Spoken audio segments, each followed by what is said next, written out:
Di sudut kepulauan Indonesia di tanah Sulawesi Selatan tersembunyi sebuah warisan yang luar biasa. Sebuah epos yang lebih panjang dari Mahabharata. Namanya Ila Galigo. Ini bukan sekadar cerita. Ini adalah denyut nadi.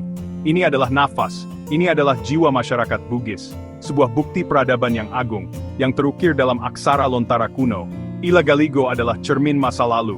Cermin yang memantulkan kebijaksanaan, keberanian, kompleksitas manusia. Ia adalah peta yang menuntun kita memahami siapa leluhur kita. Dan pada akhirnya, memahami siapa diri kita. Bayangkan sebuah dunia sebelum ada Indonesia. Sebuah dunia yang terdiri dari kerajaan-kerajaan maritim yang perkasa. Di sanalah, di jantung peradaban Bugis, kisah ini lahir. Diceritakan dari generasi ke generasi. Dinyanyikan dalam ritual-ritual sakral. Menjadi panduan hidup, dari kelahiran hingga kematian. Ila Galigo bukan sekadar dongeng pengantar tidur. Yesus Frisib Tichinik Fear. Siapa yang menulis mahakarya sebesar ini?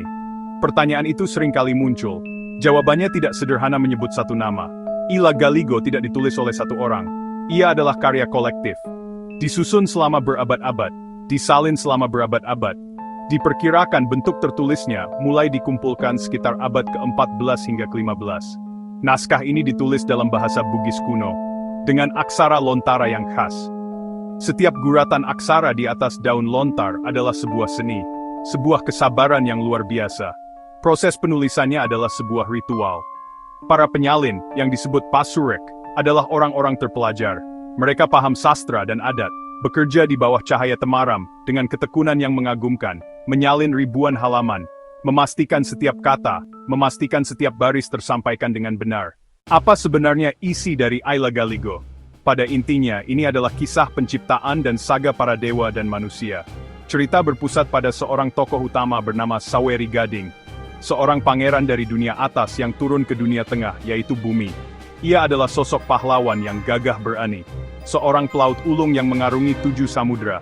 Namun takdirnya penuh dengan lika-liku. Ia jatuh cinta pada saudari kembarnya sendiri, Wi Tenriabeng. Sebuah cinta terlarang yang ditentang oleh seluruh alam semesta. Cinta terlarang inilah yang menjadi motor penggerak cerita. Untuk melupakan Wi Tenriabeng, Saweri Gading bersumpah untuk mencari gadis yang serupa dengannya. Perjalanannya membawanya ke negeri Tiongkok.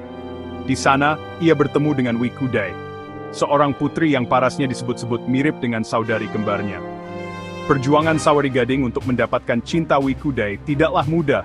Namun ia membuktikan kelayakannya sebagai seorang pahlawan sejati. Apa yang membuat Ila Galigo begitu istimewa? Pertama adalah skalanya. Dengan ratusan ribu baris syair, salah satu karya sastra terpanjang di dunia, melebihi epos-epos besar, Mahabharata dari India, Iliad, Odyssey dari Yunani. Ini bukan sekadar tulisan, sebuah ensiklopedia peradaban Bugis kuno. Di dalamnya, sistem pemerintahan, hukum adat, strategi perang, ilmu pelayaran, resep masakan, semua dibalut dalam bahasa puitis yang luar biasa. Keunikan kedua, bahasanya. Ditulis dalam bahasa Bugis kuno, ritme 5 suku kata per baris, menciptakan alunan khas saat dilantunkan. Bukan hanya untuk dibaca, ini sastra pertunjukan, dinyanyikan dalam upacara adat dengan iringan musik. Para pasurek melantunkan syair, menghubungkan manusia dan dewa. Meski sempat tersembunyi selama berabad-abad, suara Ila Galigo akhirnya menggema ke seluruh dunia. Pengakuan internasional datang pada tahun 2011. UNESCO, Badan Kebudayaan PBB menetapkan Ila Galigo sebagai Memory of the World. Sebuah pengakuan prestisius, menempatkan epos Bugis ini sejajar dengan warisan dokumenter paling berharga di dunia, seperti Magna Carta dari Inggris, Gutenberg Bible dari Jerman. Ini adalah momen kebanggaan bagi Indonesia. Dunia akhirnya mengakui harta karun yang kita miliki, terutama sutradara teater visioner, Robert Wilson. Pertunjukan megahnya dipentaskan di berbagai kota besar dunia, Singapura, Amsterdam, Barcelona, New York, jutaan pasang mata di seluruh dunia terpana. Generasi muda mulai bertanya, apa itu Ila Galigo? Buku-buku, seminar, diskusi tentang epos ini mulai marak. Ila Galigo telah menjadi milik seluruh bangsa Indonesia, dan bahkan milik seluruh umat manusia. Kini, tugas kita adalah menjaga agar suara itu tidak kembali padam. Dengan mengenal Ila Galigo, kita mengenal apa batang yang gue tahu.